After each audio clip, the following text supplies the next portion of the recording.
Some secrets are meant to stay buried, but the past has a way of finding us when we least expect it. Eli Maddox thought he'd left his ghost behind when he abandoned his New Mexico homestead 20 years ago. Now at 62, the former sheriff had come back one last time to sell the land and close that chapter forever. But then a raggedy 12-year-old girl appeared from nowhere, dragging a waterlogged strongbox from the stream.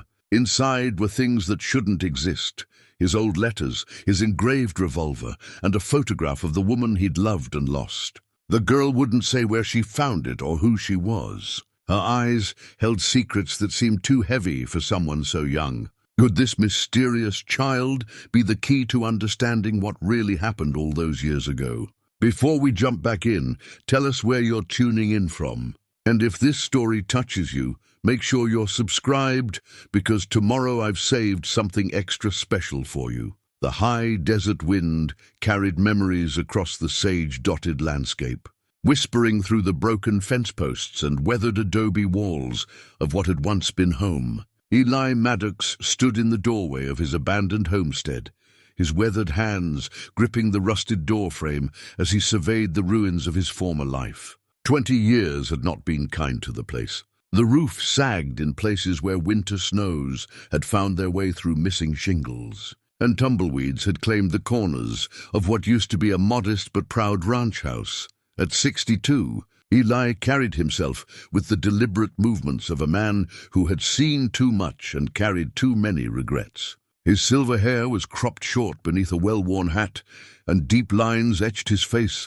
like a map of hard-earned wisdom. The star-shaped scar on his left temple, barely visible beneath the brim of his hat, served as a permanent reminder of his last day as sheriff, the day everything went wrong, and he'd walked away from law enforcement forever. The morning sun painted the Sangre de Cristo Mountains in shades of amber and rose, the same view that had greeted him every morning for the 15 years he'd called this place home. Back then, he'd shared those sunrises with Martha, his wife of 12 years, whose gentle laugh had made even the harshest New Mexico winters bearable.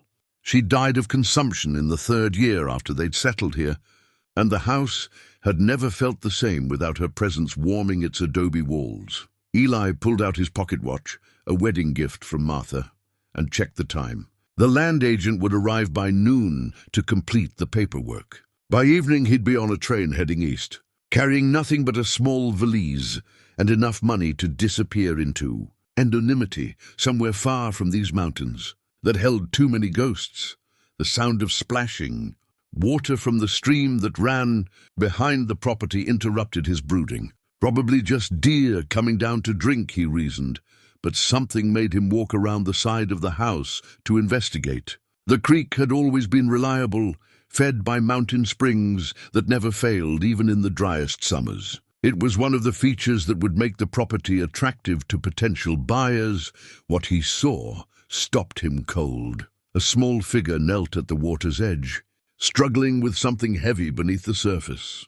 As Eli moved closer, he could see it was a child, a girl no more than 12 years old, her thin frame wrapped in clothes that had seen better days. Her dark hair hung in tangles around her face as she tugged at something lodged among the smooth river stones.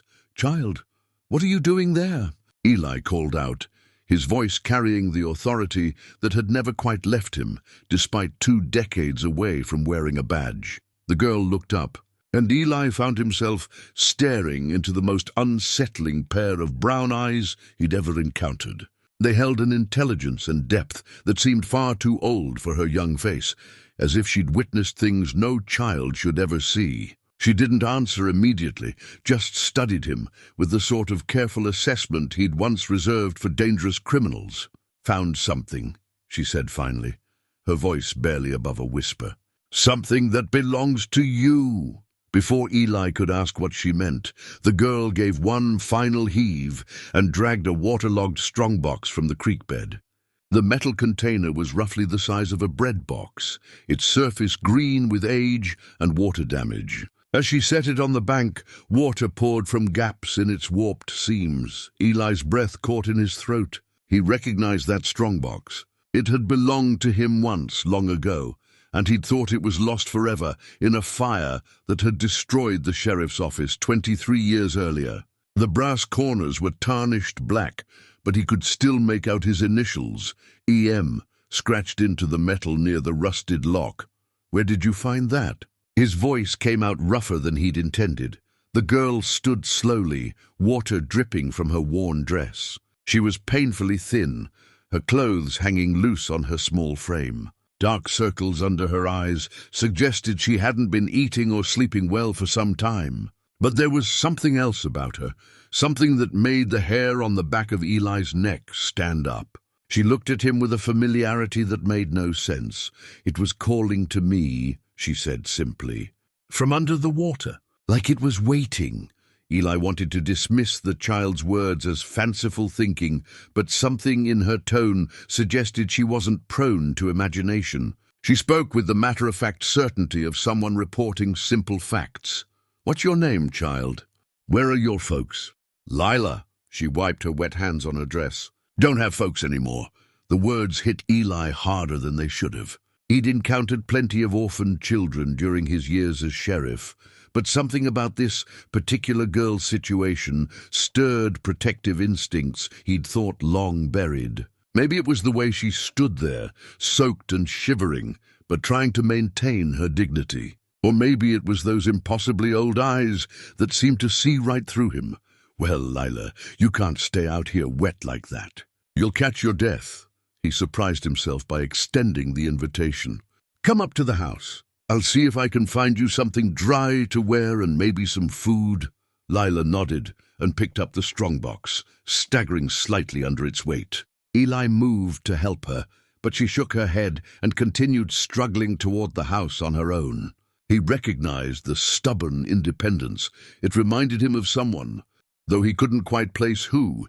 Inside the house, dust motes danced in the afternoon sunlight, streaming through windows, clouded with years of neglect. The furniture remained as he'd left it, covered in white sheets that gave the rooms a ghostly appearance. Martha's rocking chair sat in the corner where she used to sit and mend clothes, and her sewing basket still waited beside it, as if she might return at any moment to finish some long-forgotten project. Eli found an old blanket in the bedroom chest and brought it to Lila, who had set the Strongbox on the kitchen table and was examining it with intense concentration. She wrapped the blanket around her shoulders, but kept her attention focused on the metal container.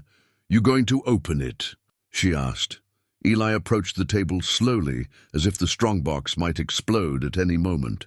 The lock had long since rusted away, and the lid hung slightly ajar. 23 years ago, this box had contained his most important papers: land deeds, legal documents, personal letters. He'd assumed everything inside had been destroyed when the courthouse fire spread to the sheriff's office. With trembling fingers, he lifted the lid. The first thing he saw was a bundle of letters, their edges water-stained but still intact. Beneath them lay his old service revolver, the one he'd carried as sheriff, with his initials etched into the ivory grip, a gift from the townspeople when he'd first pinned on the badge. And at the bottom, wrapped in oiled cloth that had somehow protected it from the water, was a photograph. Eli's hands shook as he unwrapped the photograph. The image showed a woman with dark hair and gentle eyes, her smile radiant even in the faded sepia tones. Catherine Moreau. The name whispered through his mind, like a prayer he'd tried to forget. Lila watched his reaction with those two knowing eyes. "You remember her," she said. "It wasn't a question. How could you possibly—" Eli's voice broke. He set the photograph down carefully, as if it might crumble at his touch. "Child, how do you know about this?" Instead of answering, Lila moved to the window and gazed out at the mountains. "She said you'd come back someday.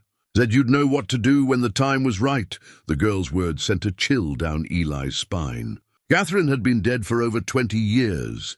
He'd heard about her passing from mutual acquaintances shortly after it happened. There was no way this child could have known her, let alone spoken with her about him, unless— "Lila," he said carefully, "how old are you?" 12, she replied without turning from the window. "Been 12 for a while now. And where have you been living?" "Here and there. Mostly with the lady in the big house."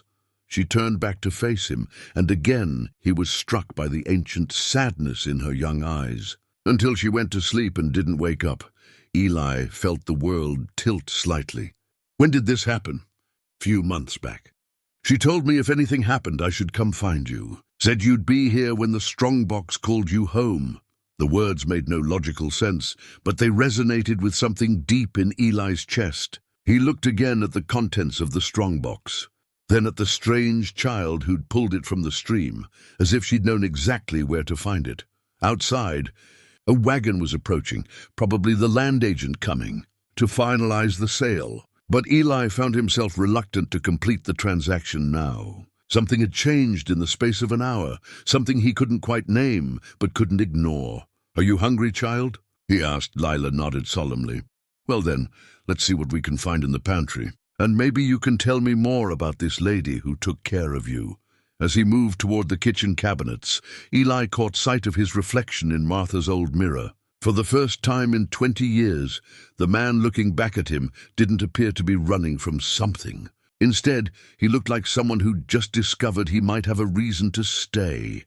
The photograph of Catherine Moreau lay on the table between them, her gentle smile unchanged by the decades. Whatever secrets this child carried, whatever impossible connections existed between past and present, Eli found himself wanting to understand them.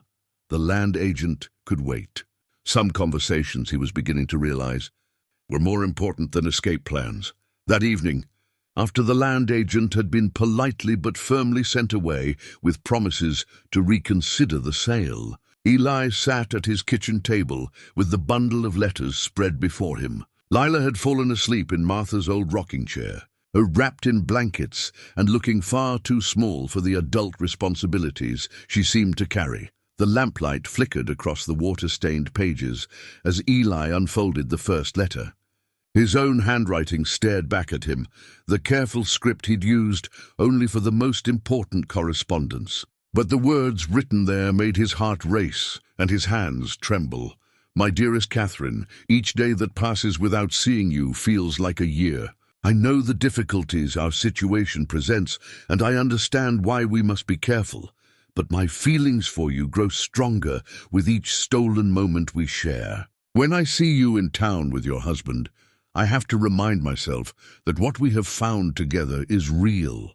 Even if the world cannot yet accept it, I dream of a time when we won't have to meet in secret, when I can hold your hand in the sunshine instead of only in the shadows. Until then, know that every star in the desert sky reminds me of the light in your eyes. Forever yours, Eli." The letter slipped from his nerveless fingers. He remembered writing those words, remembered the desperate love that had driven him to put such dangerous thoughts on paper.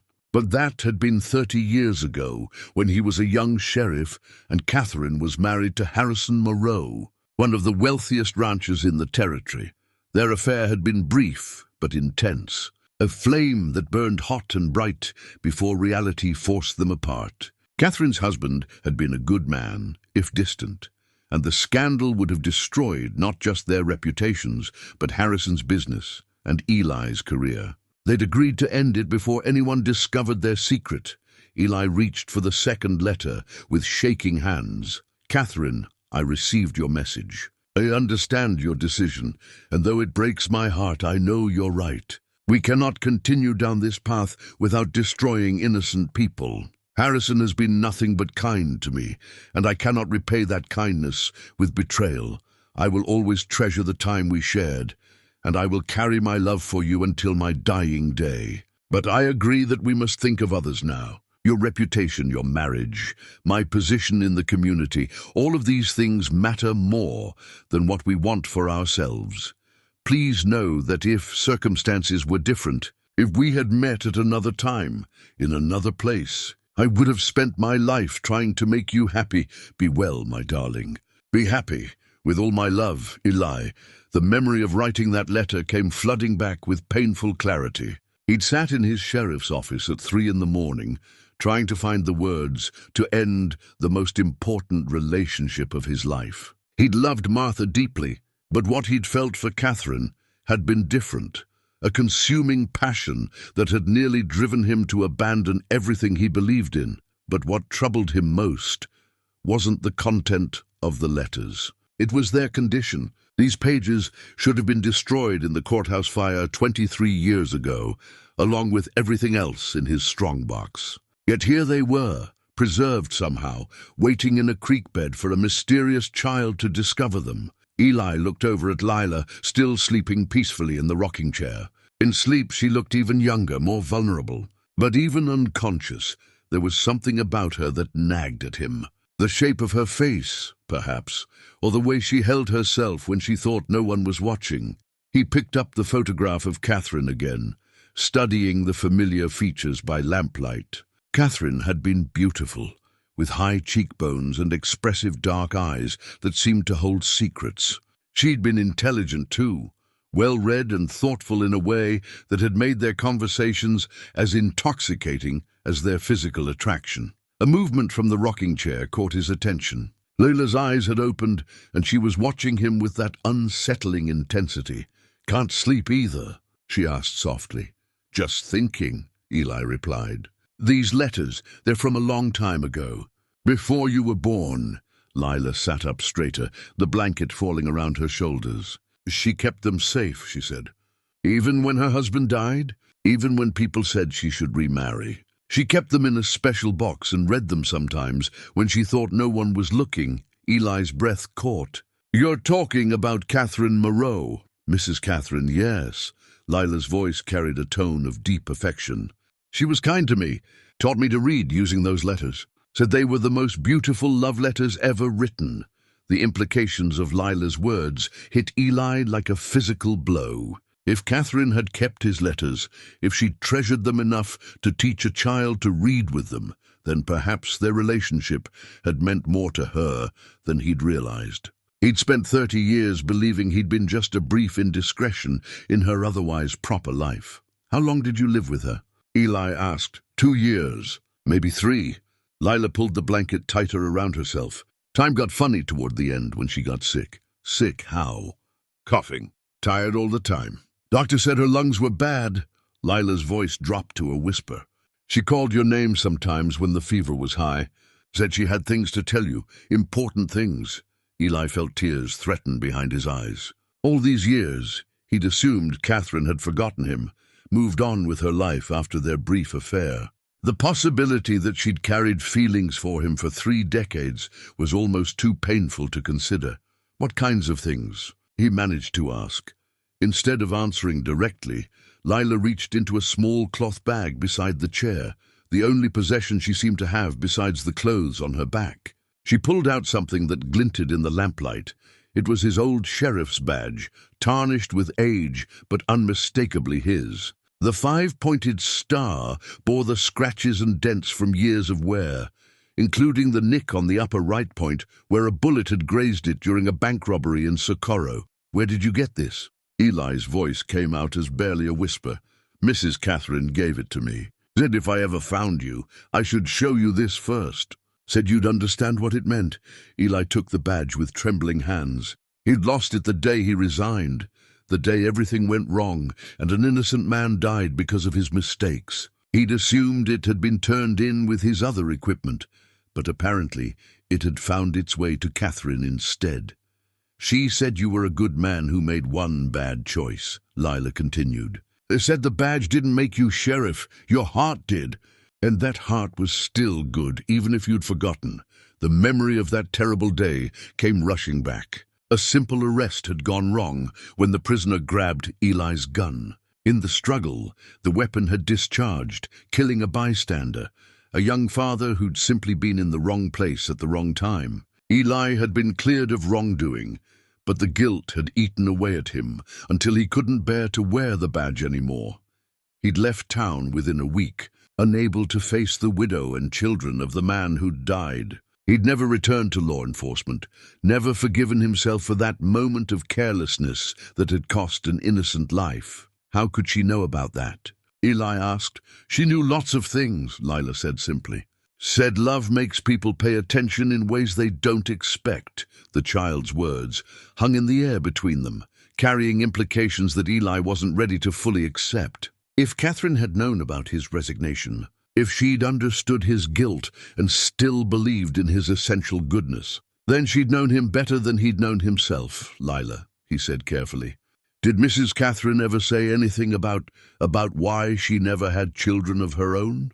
The question had haunted him for years. Catherine and Harrison had been married for over a decade when Eli knew them, but they'd never had children. In a time and place where large families were the norm, their childlessness had been a source of quiet speculation in the community. Lila's expression grew guarded. She said some gifts come later than expected.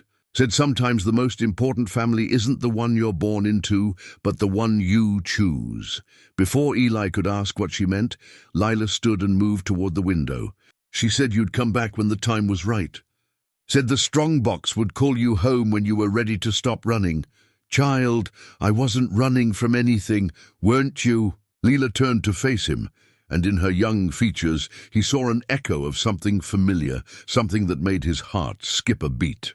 She said you'd been running from yourself for 20 years. Said maybe it was time to come home and remember who you really were.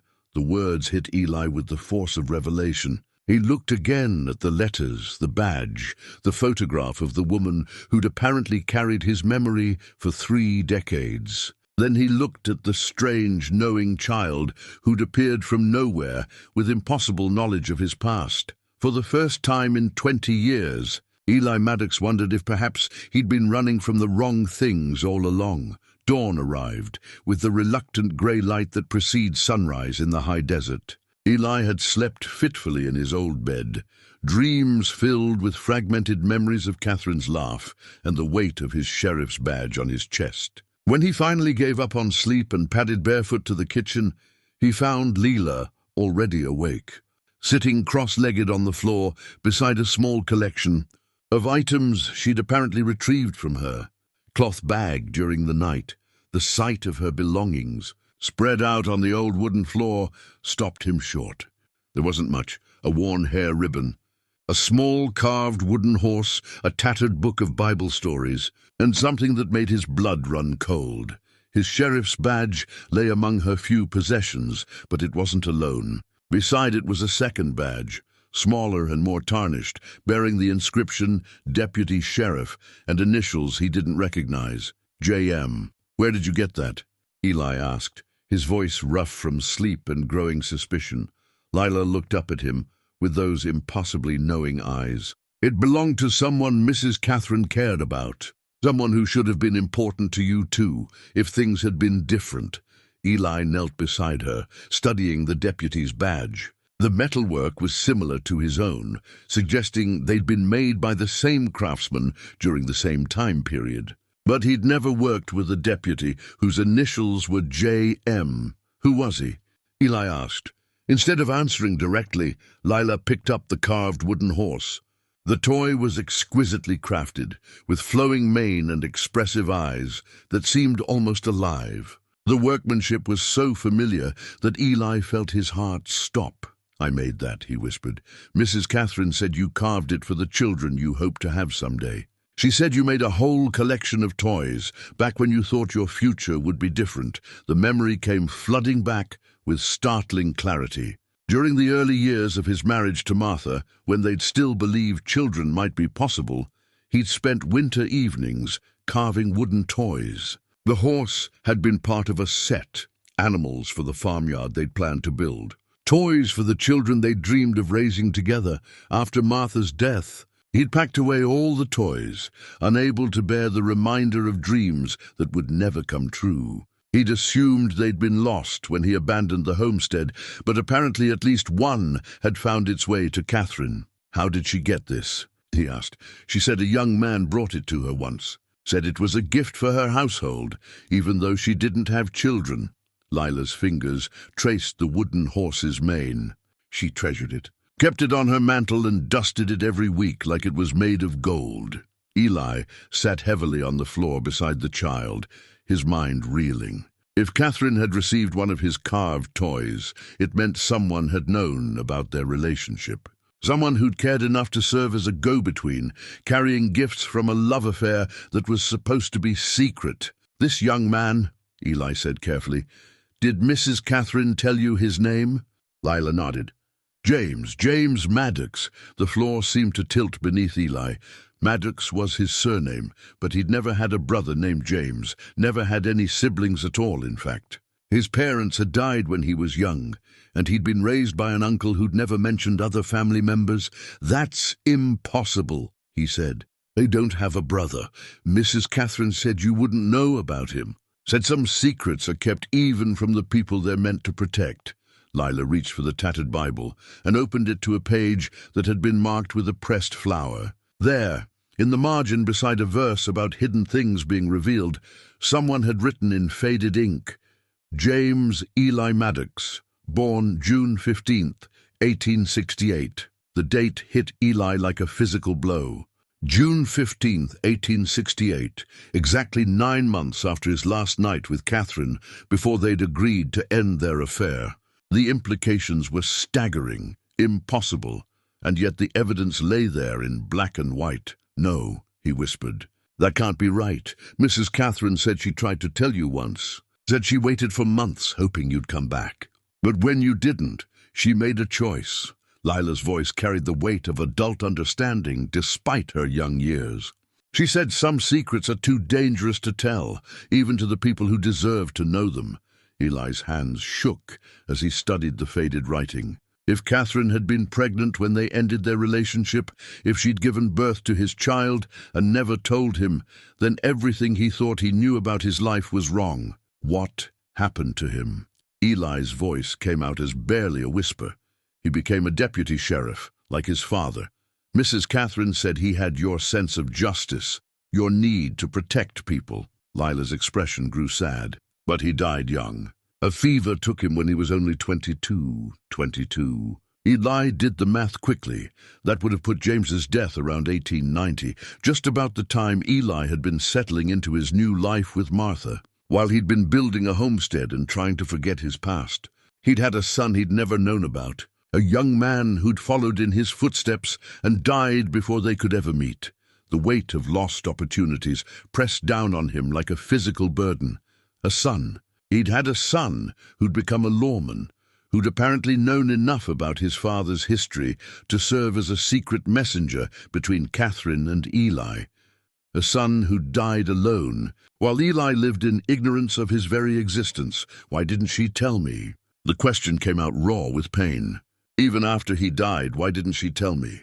She said you'd already lost too much. Said telling you about James would only add to your grief without changing anything. Lila folded the Bible carefully, as if handling something sacred. But she said if anything ever happened to her, if she couldn't take care of me anymore, I should find you and tell you the truth. Take care of you?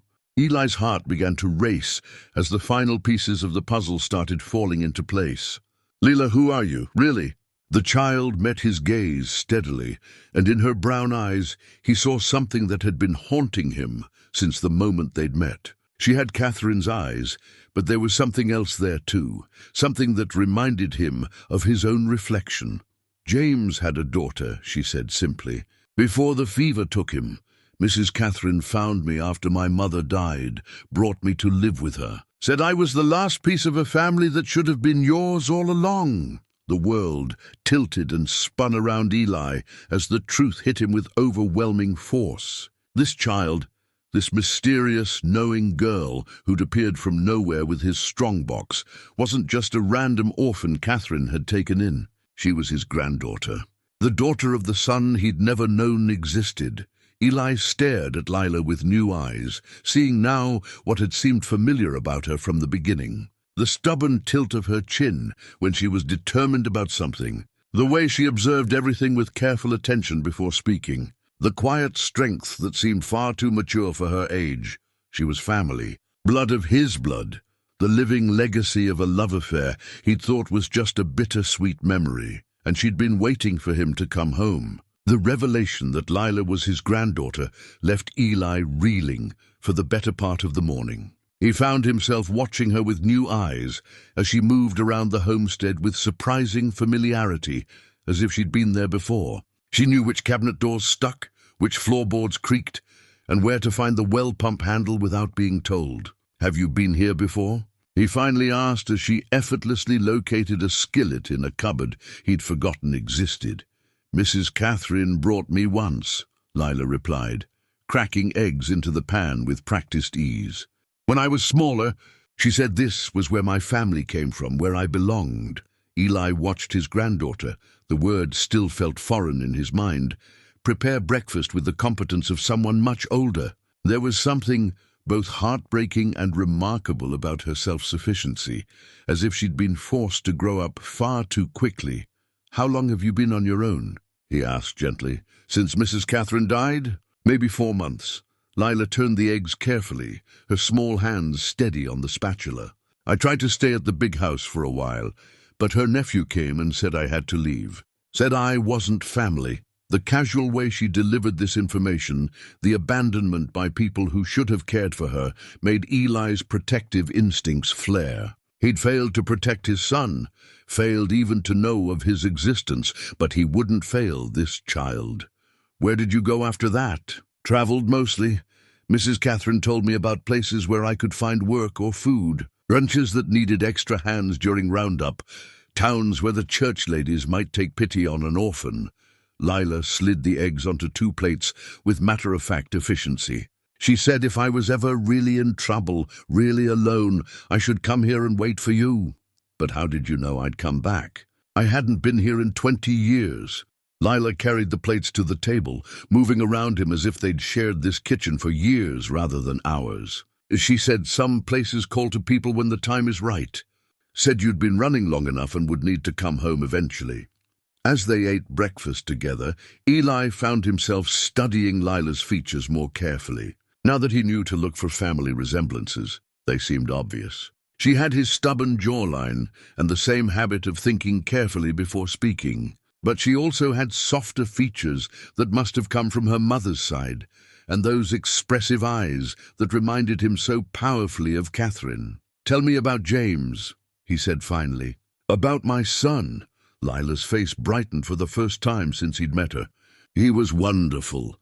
Mrs. Catherine said he had your sense of justice, but a gentler way of handling people. He could talk a drunk cowboy into putting down his gun with nothing but patience and kindness." The pride in her voice made Eli's chest tight with emotion. Here was a child who'd known his son, who remembered him with love and admiration. Through her, he might finally understand the man he'd unknowingly fathered.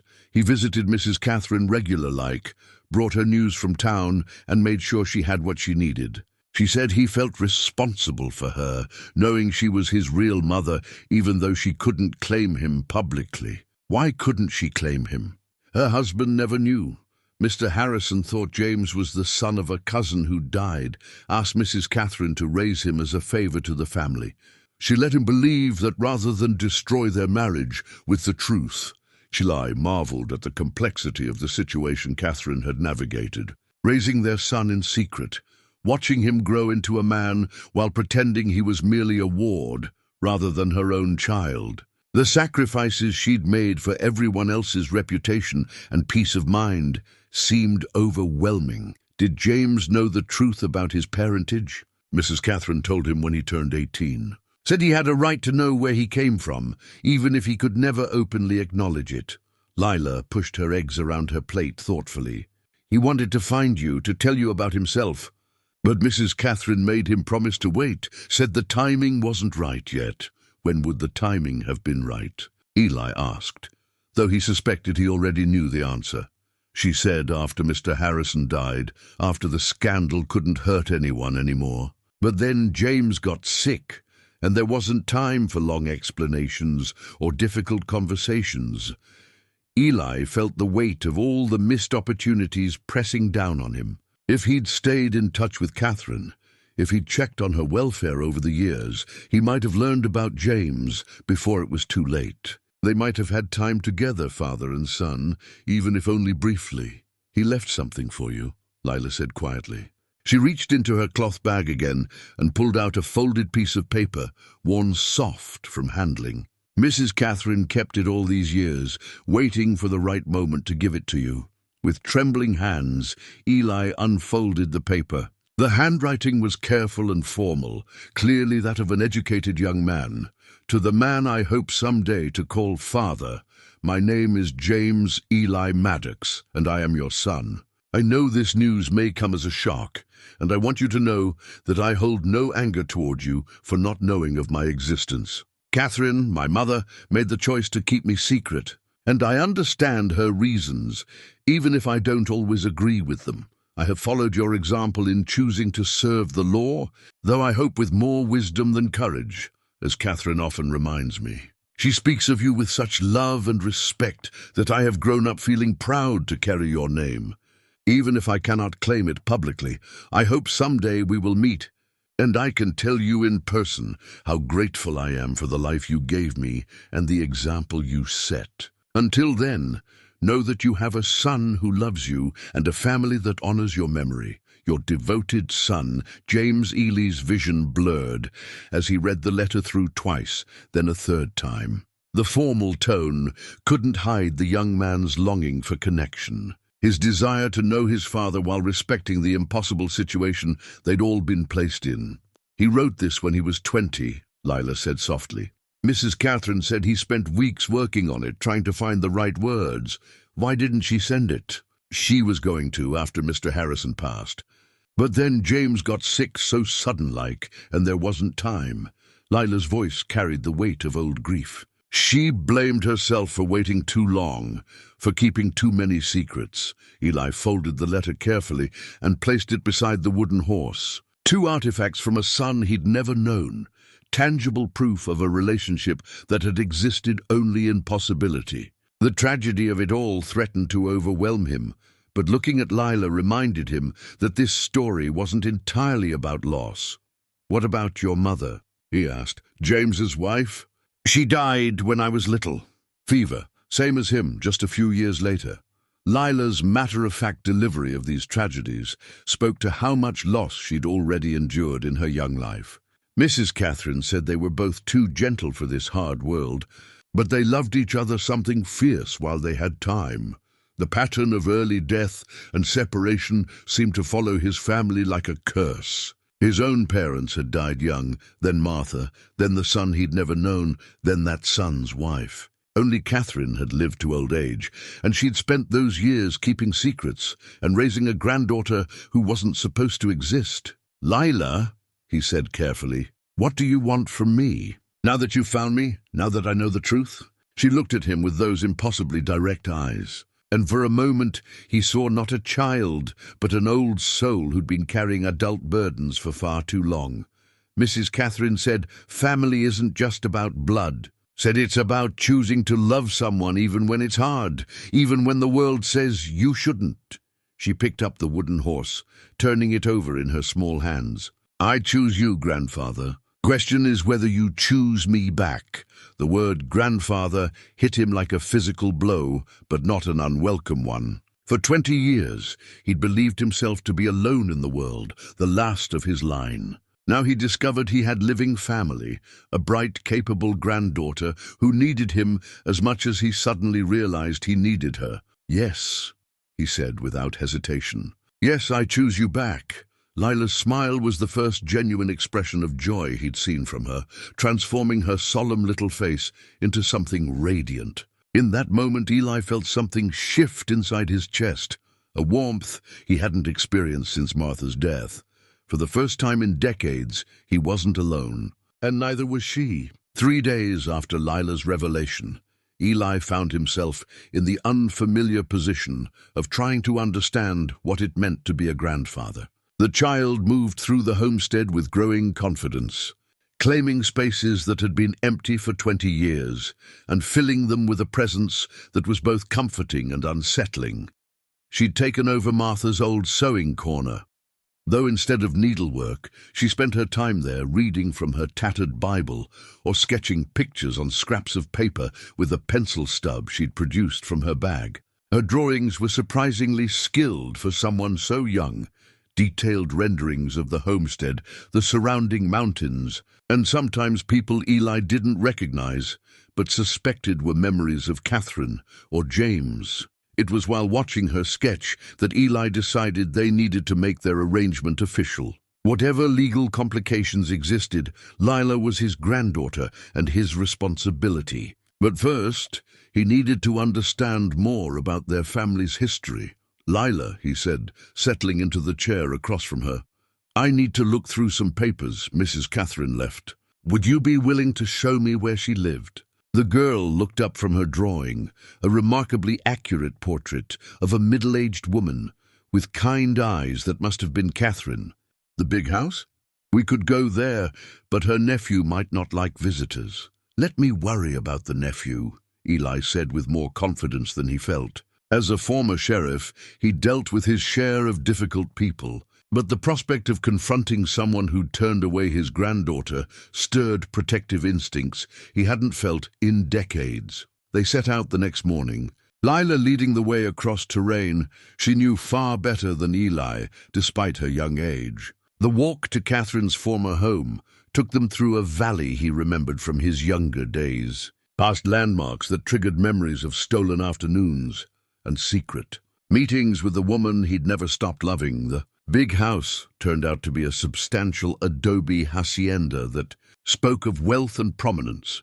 Even in its current state of mild neglect, it commanded respect from its position overlooking the valley. Eli could picture Catherine here, mistress of a grand home that had probably felt more like a prison during her lonely marriage. A man emerged from the house as they approached, tall, thin, with the pale complexion of someone who spent more time with account books than cattle. He looked at Eli with obvious suspicion and at Lila with barely concealed irritation. "You're trespassing," he said without preamble. "This is private property." "I'm Eli Maddox," Eli replied calmly. "I believe you knew my—" He paused, unsure how to explain Catherine's relationship to him. "I was a friend of Catherine Moreau's. This is my granddaughter, Lila." "Your granddaughter?" The man's laugh was unpleasant. "That little ragamuffin claimed to be family to my aunt as well. Made up all sorts of stories about being some long-lost relative. I won't be fooled by the same tricks twice." Eli felt his temper rise, but kept his voice level. "I'm not trying to fool anyone. I have legal documentation that establishes Lila's heritage." It was a bluff. He had no such papers yet, but he delivered it with the authority of his former profession. The nephew's confidence wavered slightly. "What kind of documentation?" "The kind that might interest a judge if I decide to pursue the matter of a child being turned out of her rightful home." Eli stepped closer, allowing his considerable size to make its own argument. "Now I'm here peacefully to collect some belongings that Catherine left for Lila. You can make this easy or difficult, but either way, I'm going into that house." After a moment of tense silence, the nephew stepped aside. "5 minutes. Don't touch anything valuable." Inside, the house felt hollow, despite being fully furnished.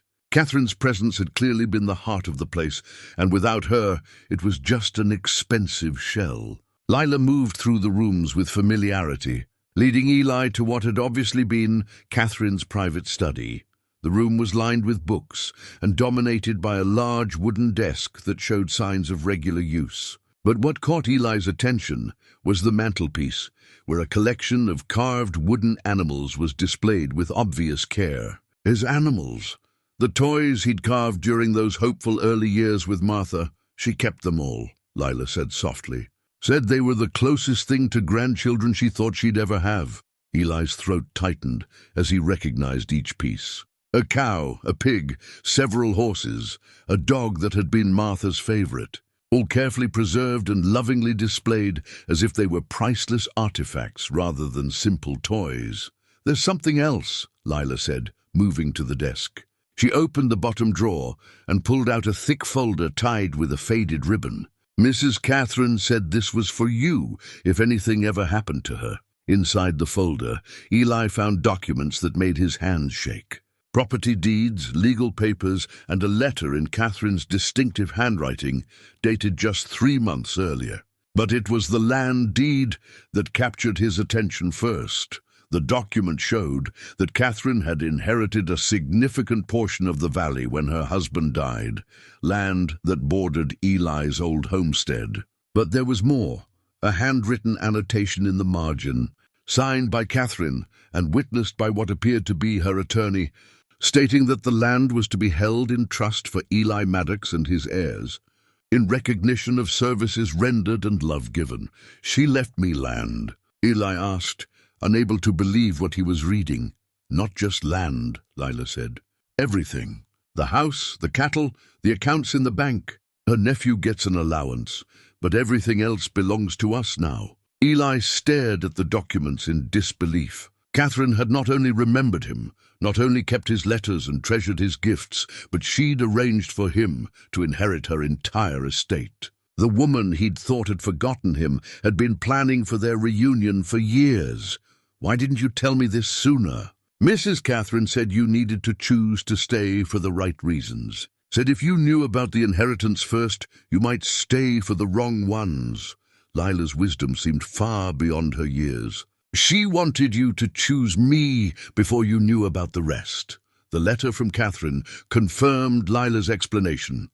My dearest Eli, if you are reading this, then God has finally brought you home, and my plan has worked. Lila has found you, and I pray you have found room in your heart for the family you never knew you had. The land and house are yours by right. You gave me the greatest gifts of my life in James, and through him, Lila. Everything I have is small payment for the love and hope you brought into my world, even if we could only share it in secret. Take care of our granddaughter. She has your strength and stubbornness, but she also has a gentleness this harsh world hasn't yet taken from her. Help her keep that gentleness while teaching her to be strong. All my love always, Catherine. As Eli finished reading, he heard the nephew's footsteps approaching. But for the first time since arriving at the house, he felt no intimidation. According to these documents, he was now the owner of this property, and the nephew was living here at his sufferance. The reunion with Catherine, even through her final letter, felt like the completion of something that had been broken for 30 years. She had loved him, remembered him, and trusted him with the most precious thing in her world, their granddaughter. Now it was time to prove himself worthy of that trust. The confrontation with Catherine's nephew had gone better than Eli expected once the legal documents were produced. The man's bluster deflated quickly when faced with properly witnessed paperwork, and he'd agreed to vacate the house within a month in exchange for a generous settlement from Catherine's estate. But it was during the journey to town to meet with Catherine's attorney that Eli discovered the artifact that would change everything. He thought he knew about his final days with the woman he'd loved. They'd stopped at the general store to purchase supplies. For Lila, proper clothes, shoes that fit, and the simple necessities of childhood that she'd been doing without for too long. While the storekeeper's wife fussed over getting Lila fitted for a new dress, Eli wandered the aisles, marveling at how much the town had changed in his absence. You're Eli Maddox, aren't you? The voice belonged to an elderly woman with silver hair and sharp eyes that seemed to catalogue every detail of his appearance. I'm Mrs. Helena Vasquez. I used to clean house for the Moreaus. Eli tipped his hat politely. Ma'am? That little girl. She's the one Catherine took in, isn't she? Poor thing's been through more than any child should. Mrs. Vasquez moved closer, lowering her voice. Catherine spoke of you often, you know. Especially toward the end. Did she? Eli tried to keep his voice neutral, but the woman's knowing look suggested she was well aware of the history between him and Catherine. Oh, yes. She'd been saving something for you for years. When she got sick, she gave it to me for safekeeping. Said if anything happened to her, I should make sure it found its way to you. Mrs. Vasquez reached into her reticule and pulled out a small bottle, the kind used for patent medicines. She said you'd understand what it meant. Eli took the bottle with trembling hands. It was made of brown glass with a cork stopper, and a faded label identified it as Dr. Morrison's Nerve Tonic for ladies' complaints. But it was the handwriting on the side of the bottle that made his breath catch. In Catherine's careful script were the words, "For my broken heart, CM June 1869. June 1869, the month after they'd agreed to end their relationship. The month after he'd written that final letter promising to love her until his dying day, while explaining why they could never be together. She bought this right after you left town," Mrs. Vasquez explained quietly. "Said her heart was so broken she thought medicine might help. But then she realized she was carrying James, and she couldn't take anything that might hurt the baby. The implications hit Eli like a physical blow. Catherine had been heartbroken enough after their separation to seek medical treatment, but she'd chosen to protect their unborn child instead of easing her own pain. She'd carried her grief and their secret while watching their son grow up unable to acknowledge him as hers. She kept this all these years? Eli's voice came out rougher than he intended. She said it reminded her that some pain is worth bearing if it leads to something beautiful. James was the most beautiful thing in her life, even if she could never claim him publicly. Mrs. Vasquez's eyes grew distant with memory. She loved that boy, fierce as any mother could, and she loved you for giving him to her. Eli stared at the medicine bottle, this tangible proof of Catherine's suffering and sacrifice. While he'd been building a new life with Martha, trying to forget the passion that had nearly destroyed his sense of honor, Catherine had been raising their son and nursing a broken heart she'd chosen never to heal. Why didn't she ever remarry? He asked. She was young enough, beautiful enough. Surely there were suitors. Mrs. Vasquez smiled sadly. Oh, there were plenty who tried. But she said her heart was already given, and she didn't have another one to offer. Harrison's death freed her from duty, but not from love. The weight of wasted years pressed down on Eli as he pocketed the medicine bottle. If he'd known about James, if he'd stayed in touch with Catherine after Martha's death, they might have had a chance at happiness together. They might have raised Lila as a proper family, instead of leaving her to navigate the world as an orphan. There's something else, Mrs. Vasquez said, glancing around to make sure they weren't overheard. Catherine was asking about you right up until the end. Someone told her you'd been living up in Colorado, working as a ranch hand. She was planning to write to you to finally tell you about James and the girl. What stopped her? The sickness came on too fast. One day she was making plans to contact you. The next, she could barely get out of bed. Mrs. Vasquez touched Eli's arm gently. But she made me promise that if you ever came back, I'd tell you something important. Eli waited, hardly daring to breathe. She said to tell you that not a day passed she didn't think of you. That ending your relationship was the hardest thing she'd ever done, but watching James grow up with your goodness in him made it worth the sacrifice. The older woman's eyes filled with tears. She said she never stopped loving you, never stopped hoping that someday you'd find your way back to each other. The simple words carried the weight of 30 years of separation and longing. Eli thought of all the nights he'd wondered about Catherine, all the times he'd almost written to her, but convinced himself it was better to leave the past buried. While he'd been protecting himself from painful memories, she'd been keeping their love alive through their son and granddaughter. When Lila emerged from the back room wearing her new dress and shoes, she looked like a different child, still serious and too wise for her years, but clean and properly clothed for the first time since Eli had met her. She smiled when she saw him, and in that smile he glimpsed the future they might build together. "Ready to go home, grandfather?" she asked. Home. The word had a different meaning now than it had just a week ago. Home wasn't just the homestead where he'd planned to close one final chapter of his life. It was wherever this remarkable child was, wherever the family Catherine had preserved for him could finally come together. "Yes," he said, tucking the medicine bottle safely into his vest pocket next to his son's letter. "Let's go home," but first they had one more stop to make. It was time to visit Catherine's grave, and finally say the words he should have said 30 years ago. Catherine's grave lay in the small cemetery overlooking the valley, marked by a simple stone that bore only her name and dates. But it was the flowers, fresh wildflowers that couldn't have been there more than a day or two, that stopped Eli in his tracks. "Someone's been here recently," he said, kneeling to examine the blooms. Lila nodded solemnly. "I come when I can.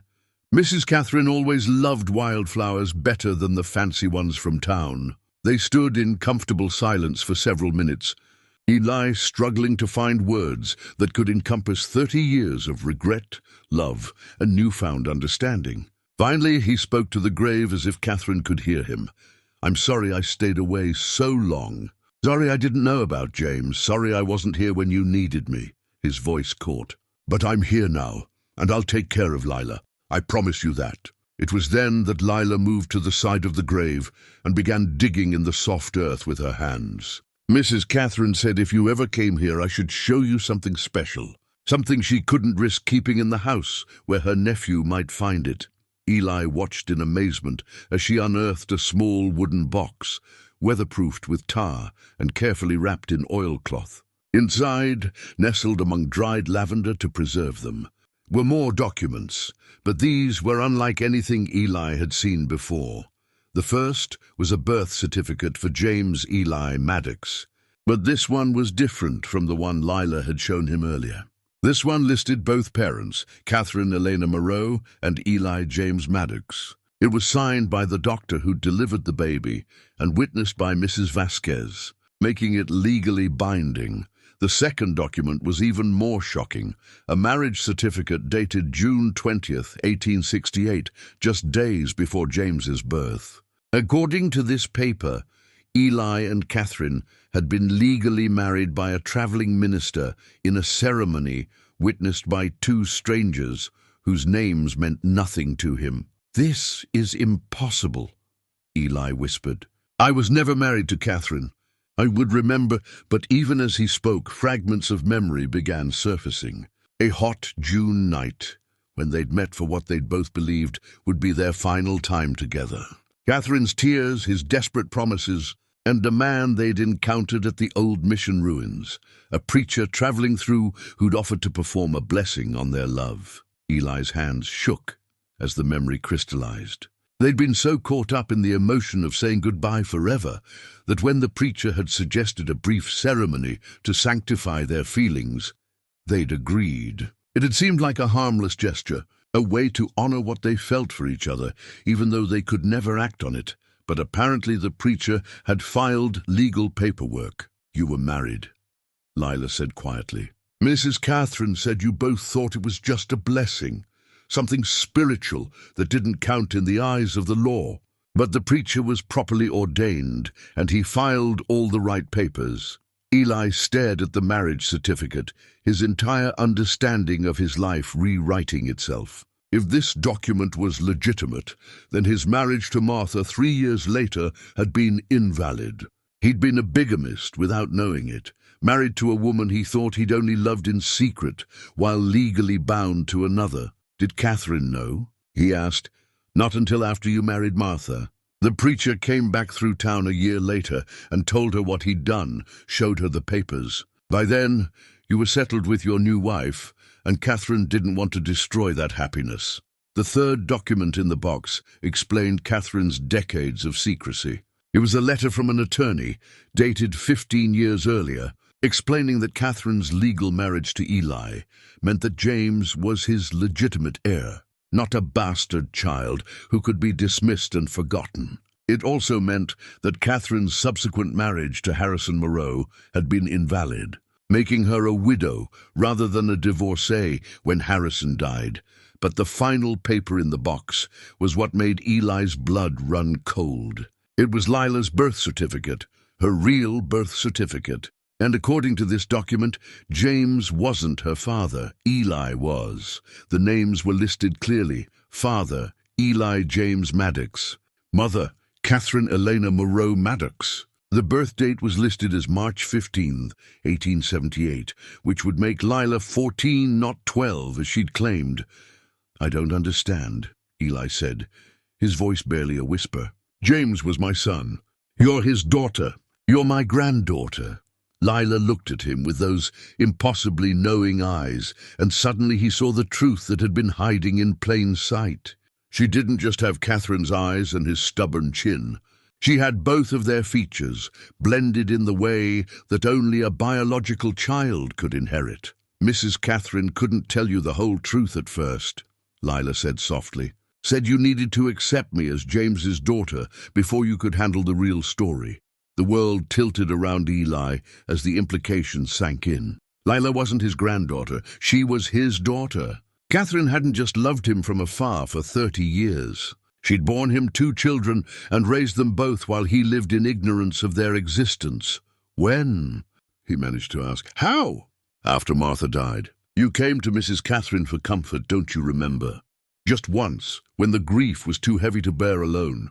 The memory came flooding back with devastating clarity. He'd been drinking heavily in the months after Martha's death, numbed by guilt and sorrow. One night, he'd ridden to Catherine's ranch in a state of near collapse. Needing someone who understood loss and pain, Catherine had held him while he wept, comforted him with the tenderness he'd remembered from their younger days. In his grief-stricken state, he'd barely remembered what happened that night.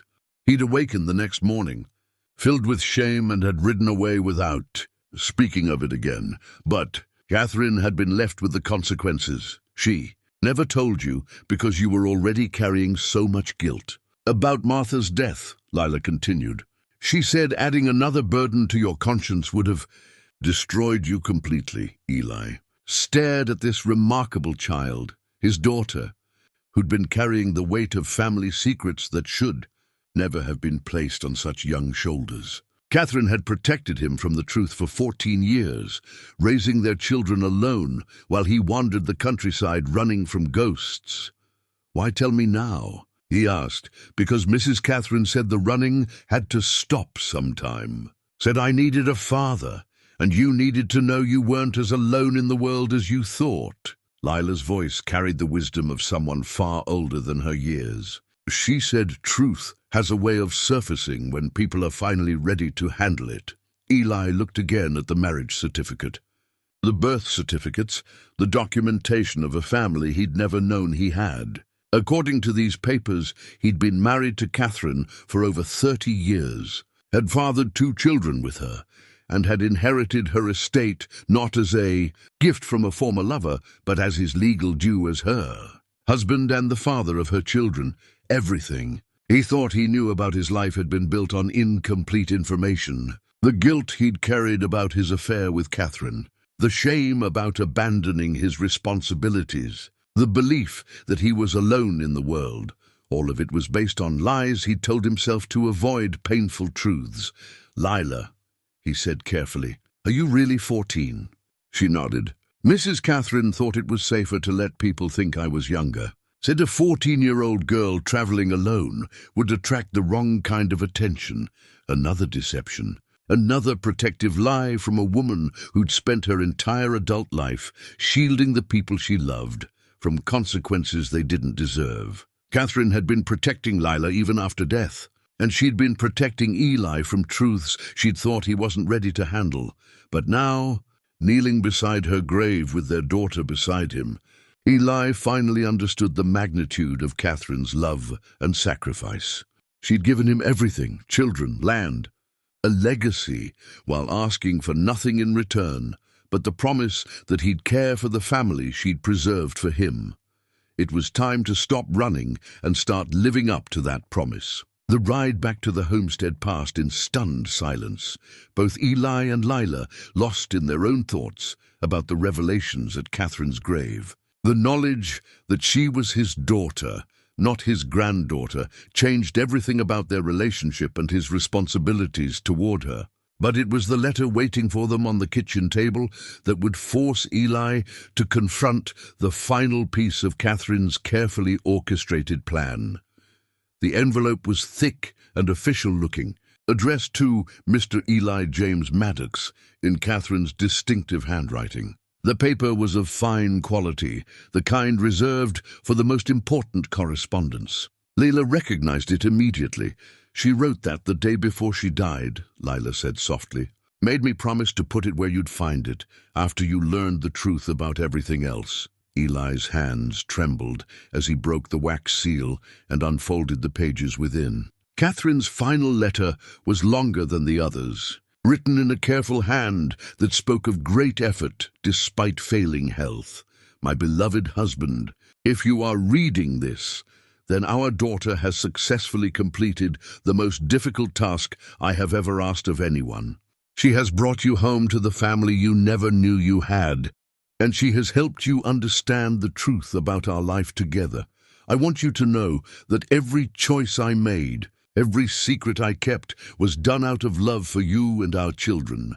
When I learned about our legal marriage, I could have demanded you acknowledge me publicly, could have forced you to choose between Martha and the family you didn't know existed. Instead, I chose to let you find happiness where you could, while I found mine in raising James and later Lila. I have no regrets about the path we took. Our children grew up knowing love, even if they couldn't publicly claim their father. James became the finest man I've ever known, and Lila has inherited the best qualities of both her parents. They are your legacy, Eli, proof that our love created something beautiful and lasting. But now I must ask something of you that I have no right to request. I am dying, and our daughter will soon be alone in a world that has little patience for orphaned children, especially those with complicated histories. She needs a father, and more than that, she needs to know that she is wanted and loved for who she is, not just tolerated out of duty. I have arranged for you to inherit everything I possess, not as charity, but as your legal due as my husband and the father of my children. Use these resources to give Lila the life she deserves, the education she craves, and the security she has never known. But more importantly, give her the love that only a father can provide. There is something else you must know. Lila is not like other children her age. The circumstances of her birth and upbringing have forced her to mature quickly, to carry secrets and responsibilities that should never burden someone so young.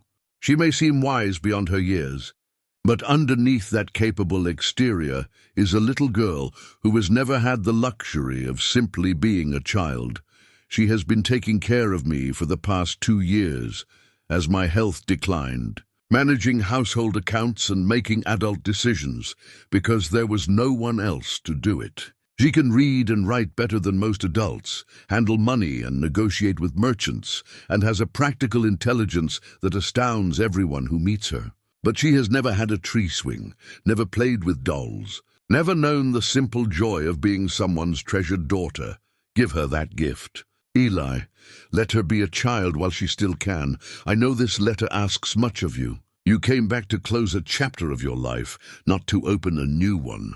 You expected to sell the homestead and disappear into a quiet retirement, not to suddenly find yourself responsible for a teenage daughter. I understand if the prospect seems overwhelming, but I also know the man you are beneath the guilt and self-doubt you carry. You are the same person who chose law enforcement because you wanted to protect people, who carved toys for children you hoped to have, who loved so deeply that you were willing to give up your own happiness rather than hurt others. That man is still there, and he is exactly what our daughter needs. The choice is yours, and I will not blame you if you decide the burden is too great. I've arranged for Lila to be cared for by the church if you cannot take her in. She will survive. She is stronger than she appears, but she will also spend the rest of her life wondering why her father chose to walk away when she needed him most. I pray you will choose differently. I pray you will see in her what I have always seen in you, the capacity for deep love, unwavering loyalty, and the courage to do what is right even when it is difficult. There is one final gift I want to give you, something I have been saving for 30 years. In the bottom drawer of my desk, you will find a wooden box carved with your initials. Inside is every letter you ever wrote to me, every small token of affection you ever gave, and something else that I hope will help you understand how much our time together meant to me. I have loved you every day for 30 years. Eli, through your marriage to Martha, through the years of separation, through the loneliness and the silence, my love for you has been the constant star by which I have navigated every decision of my adult life. Now I entrust that love to our daughter. Help her understand that she was conceived not in shame or mistake, but in the deepest love two people can share. Help her know that every day of her life has been a gift to me, a living reminder of the man who captured my heart when I was young and holds it still as I prepare to leave this world. Be the father she deserves. Eli, be the man I have always known you to be. With all my love until we meet again, your devoted wife. Catherine. Eli read the letter twice before his vision became too blurred with tears to continue. The weight of Catherine's final request settled on his shoulders, like a mantle he wasn't sure he was strong enough to bear. She was asking him to become a father to a daughter he'd never known existed, to create a family from the fragments of secrets and lost time. Lila watched him with those careful, measuring eyes that seemed to weigh his every reaction. She'd been waiting for this moment, this final test of whether he would choose her or choose the easier path of walking away. She mentioned a wooden box, Eli said finally, his voice rough with emotion, in the desk at the big house. I know where it is. Lila stood slowly, as if preparing for disappointment. Oh, we could go get it tomorrow, if you want. No, Eli said firmly.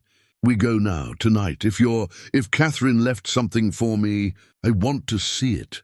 They rode back to Catherine's house through the gathering dusk, the windows dark now that the nephew had already begun packing his belongings. Eli used Catherine's key to let them in, feeling like an intruder in what was legally his own home. The desk drawer held exactly what Catherine had promised, a wooden box carved with his initials, the craftsmanship so familiar it took him a moment to realize he'd made it himself decades ago. Another gift he'd forgotten giving, another token of love that Catherine had treasured and preserved. Inside the box were indeed all his letters, carefully preserved and arranged chronologically. But beneath them was something that made his breath catch in his throat, a small daguerreotype photograph showing him and Catherine together, taken during one of their secret meetings. He was young in the image, barely recognizable as the man he'd become, and Catherine was radiant with happiness, but it was the final item in the box that brought him to his knees, literally. A tiny pair of knitted baby shoes, impossibly small and yellowed with age. Pinned to them was a note in Catherine's handwriting. For James, knitted while waiting for his father to come home. The shoes represented everything he'd missed, all the moments of fatherhood he'd been denied without even knowing it. Catherine had knitted them in hope and love, waiting for a reunion that had never come. She'd saved them through James's entire life and into Lila's childhood, a tangible reminder of the family that should have been. She made those when James was born, Lila said softly. Kept them all these years, hoping someday you'd come home to see them. Eli held the tiny shoes in his weathered hands, feeling the weight of 30 years of missed opportunities. But he also felt something else, a fierce determination not to waste whatever time remained. He'd failed to be there for James, failed to know his son, or see him grow into the fine man Catherine described. But Lila was here now, alive and needing him, and he wouldn't fail her too. Lila, he said, looking up at his daughter with newfound clarity, I want you to know something important. Your mother asked me to choose whether to be your father, but the truth is, you've already chosen me. The moment you pulled that strongbox from the stream, the moment you looked at me with Catherine's eyes and my stubborn chin, you claimed me as family. Lila's careful composure cracked slightly, revealing the vulnerable child beneath the mature exterior. Does that mean you're staying? It means we're staying. Together. You're my daughter and I'm your father, and we're going to figure out how to be a family. Eli stood and moved toward her, his decision crystallizing with each word. But first, there's something we need to do. He led her outside to where the old dinner bell hung beside the kitchen door, its rope rotted away and its bronze surface green with neglect. The bell had been silent for 20 years, but it had once been the heart of the homestead, calling workers to meals and family to gather. Help me with this, Eli said, producing tools from the shed. Together, they worked to clean the bell and replace its rope, their hands working in harmony, as if they'd done such tasks together for years. When the bell was restored, Eli grasped the new rope and looked at Lila. "This bell used to call this place to life every day. Your mother, Martha, she rang it for breakfast, dinner, and supper. She rang it to call me in from the fields and to let the neighbors know we were home." He pulled the rope, and the bell's clear, strong voice rang out across the valley, echoing off the mountains and announcing to the world that the homestead was no longer abandoned. "Now it's calling us home," Eli said. "Calling our family home." As the last echoes of the bell faded into the evening air, Eli made his final decision.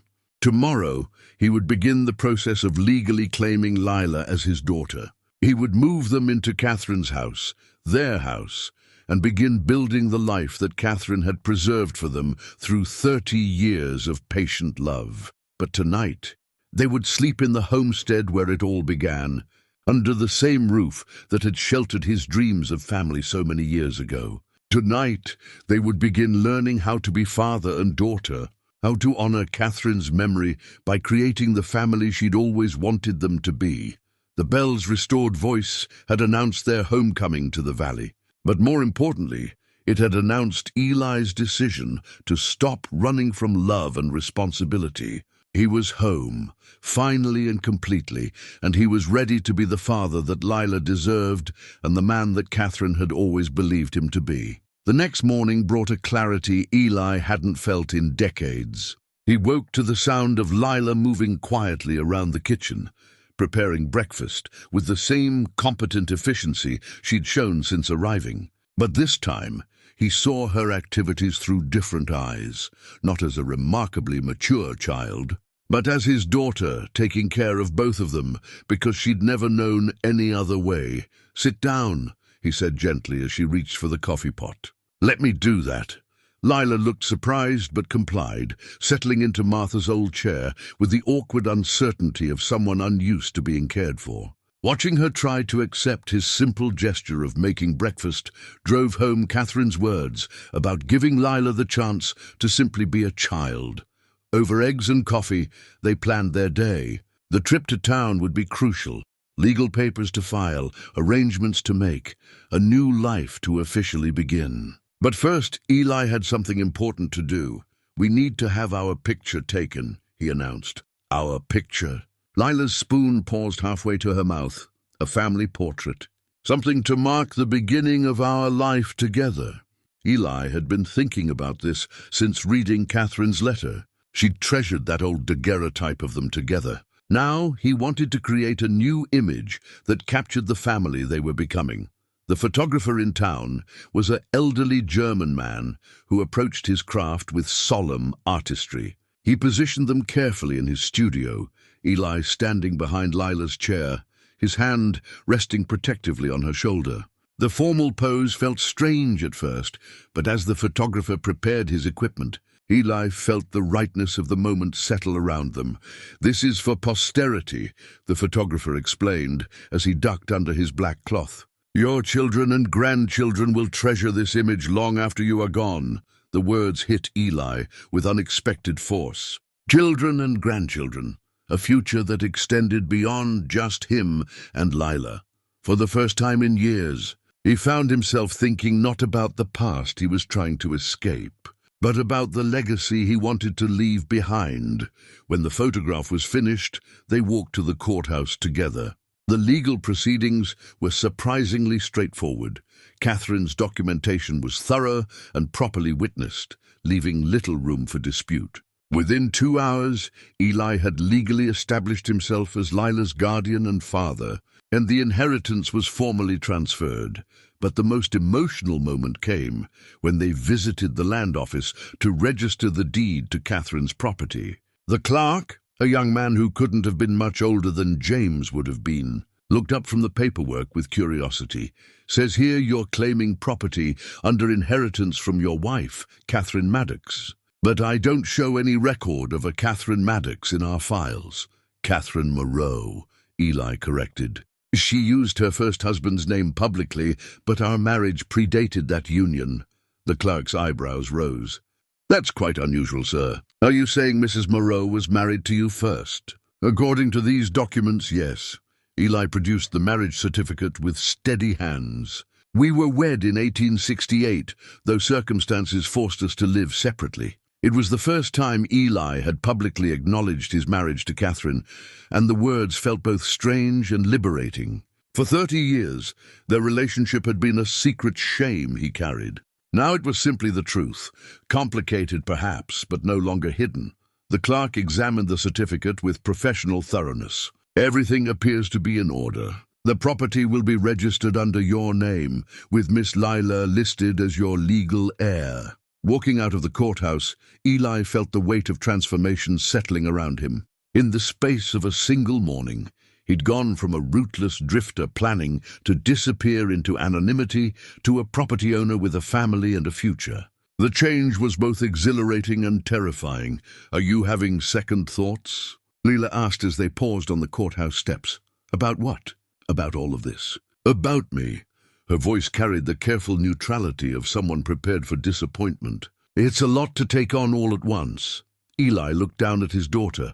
The words still felt new in his mind, and saw Catherine's worried expression reflected in her young face. How many times had Catherine wondered if he would choose duty over desire, if he would run, rather than face the complications of real commitment.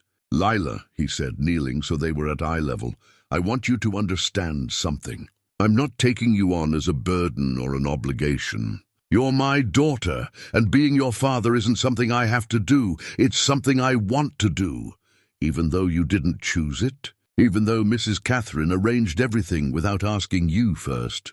Eli smiled, thinking of Catherine's careful orchestration of their reunion. "Your mother was a wise woman. She knew I was too stubborn and too afraid to choose what I needed most. So she chose for me, and I'm grateful she did." Lila's entering smile was the first truly carefree expression he'd seen from her, the smile of a child who'd finally found the security she'd been seeking. "So what happens now?" she asked. "Now we go home," Eli said, standing and offering her his arm like a gentleman escorting a lady. "We go home and start learning how to be a family." The word home had never sounded more right. The decision to move into Catherine's house, their house, came naturally once the legal formalities were complete. The homestead held too many memories of loss and isolation, while the larger house represented the family Catherine had always dreamed they could become. But first, Eli wanted to restore something that would symbolize their new beginning. The dinner bell at Catherine's house had been silent for months, its rope frayed and its bronze surface dulled by neglect. Like the bell at the homestead, it had once been the heart of daily life, calling family and workers to gather.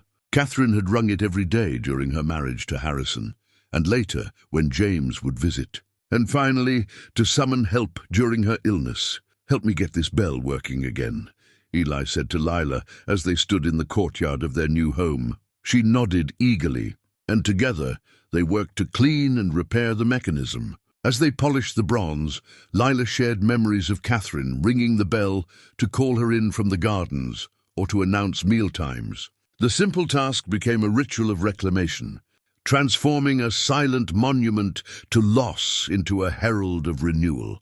When the bell was restored to its proper condition, Eli handed the new rope to Lila. "You should be the one to ring it first. This is your home too."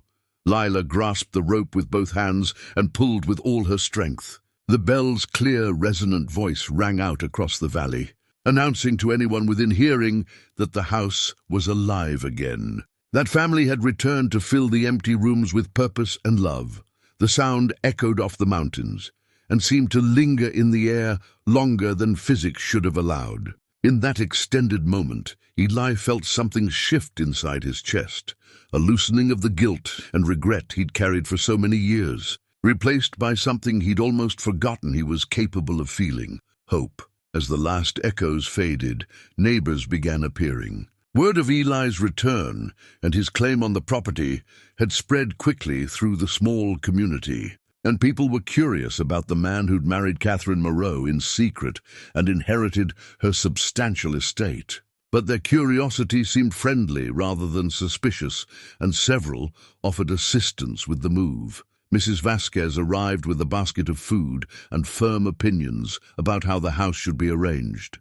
Catherine always said this place needed children's laughter in it, she declared, bustling around the kitchen with proprietary efficiency. High time it got some.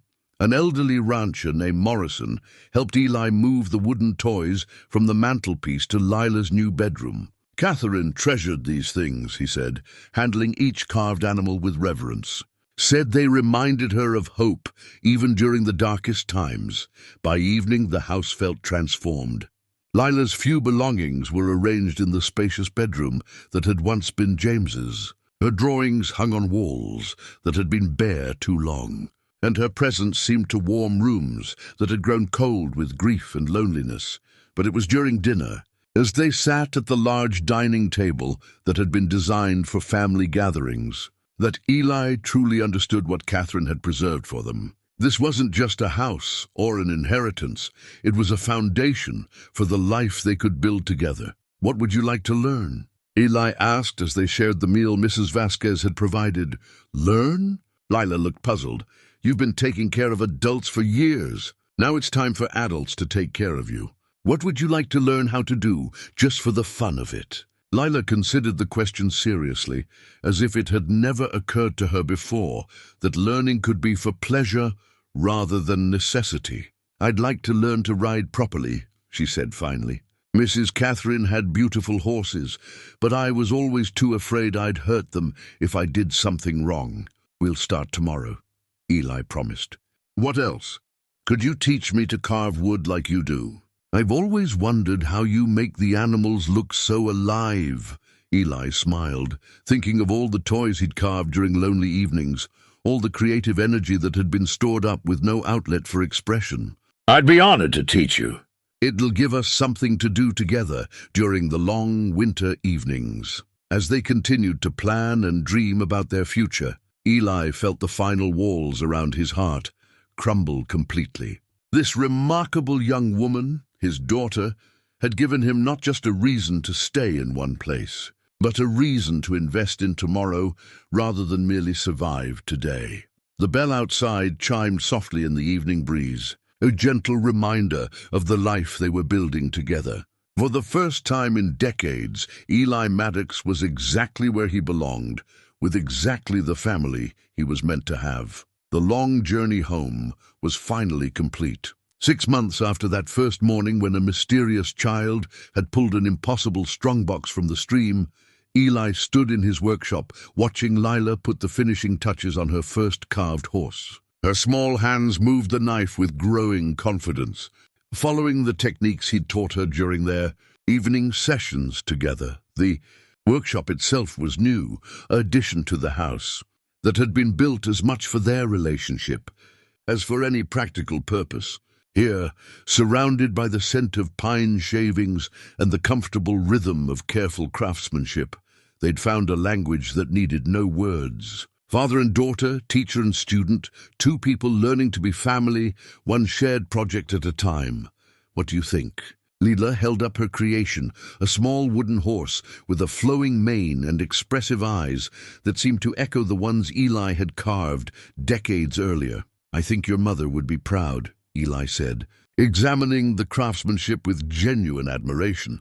The horse wasn't perfect, but it had heart, character, and the unmistakable mark of loving attention. And I think this one needs to join the others. Together, they walked into the main house, where Catherine's collection of Eli's carved animals now shared shelf space with Lila's growing menagerie. The old and new creations seemed to complement each other, spanning generations while maintaining the same spirit of hope and possibility. The house itself had been transformed over the months. What had once been a grand but sterile showplace was now a genuine home, filled with the comfortable clutter of daily life and the warm chaos that came with having a 14-year-old daughter who was finally being allowed to act her age. Lila had indeed learned to ride, and her favorite mare now carried her across the valley on adventures that would have terrified Eli if he hadn't seen how competent and careful she'd become. She'd also learned to cook more than survival meals, to play simple songs on Catherine's piano, and to laugh at things that weren't related to adult responsibilities, But perhaps, most importantly, she'd learned to trust that the people who loved her weren't going to disappear without warning. "Grandfather is coming for dinner tomorrow," Lila announced, settling into her favorite chair with a book. "Mrs. Vasquez said she'd help me make his favorite dessert." The relationship with Mrs. Vasquez had evolved into something approaching grandmotherhood, with the older woman taking obvious delight in having a young person to spoil and guide. Through her, Eli had learned more about Catherine's final years, about her quiet acts of charity, and her reputation as the kindest woman in the valley. "Which grandfather?" Eli asked with mock confusion. "The only one I have," Lila replied, with the patient tone of someone dealing with an adult who was being deliberately obtuse. "You." The easy way she called him grandfather, despite knowing the truth about their relationship, had become one of the small mysteries that made their family work. She'd explained it once by saying that he'd been a grandfather in her heart before he became a father in reality, and the title felt more natural than trying to change it now. Eli didn't mind. Whether he was grandfather or father mattered less than the fact that he was family, claimed and loved and needed in ways he'd never thought possible. The evening mail brought a letter from the photographer in town. Their family portrait was ready for pickup.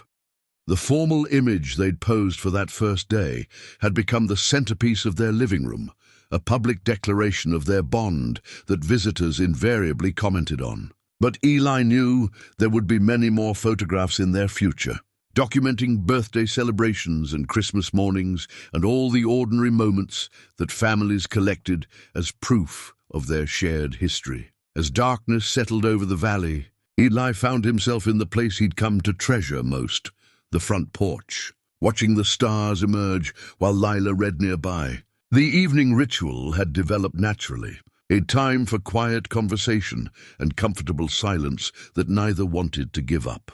"Do you ever wonder what would have happened if Mrs. Catherine had told you the truth from the beginning?" Lila asked, looking up from her book. Eli considered the question seriously. "I think about it sometimes. But I've come to believe your mother was wiser than I gave her credit for. If she'd told me about James when he was born, or about you when you were small, I might have come home out of duty rather than love. What's the difference? Duty fades when things get difficult. Love grows stronger." Eli smiled at his daughter's thoughtful expression.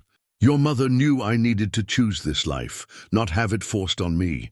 She knew I needed to want you, not just accept responsibility for you." Lila nodded, seeming to understand the distinction. She said patience was her greatest virtue and her greatest curse. Said it let her wait for the right moment, but sometimes the right moment took longer than expected. 30 years was a long time to wait, Eli agreed. But it was worth it, wasn't it? We're together now, and we're happy, and we have everything we need. Eli looked around at the home they'd created together, at the daughter who'd brought light into spaces that had been dark for too long, at the future stretching ahead of them, filled with ordinary days and extraordinary love. "Yes," he said with complete certainty. It was worth every moment of waiting. The wooden horse Lila had carved sat on the porch rail between them, a testament to skills passed from father to daughter and love shared across generations. It would join the others inside, becoming part of a collection that told the story of their family, past, present, and future, all connected by the patient craft of careful hands and devoted hearts. In the distance, a coyote howled at the rising moon, but the sound held no loneliness for Eli anymore. He was home, completely and permanently, with the family that had been waiting for him to find the courage to claim them. Some secrets, he'd learned, were meant to surface. Some mysteries were meant to be solved. And some people were meant to find their way home, no matter how long the journey took.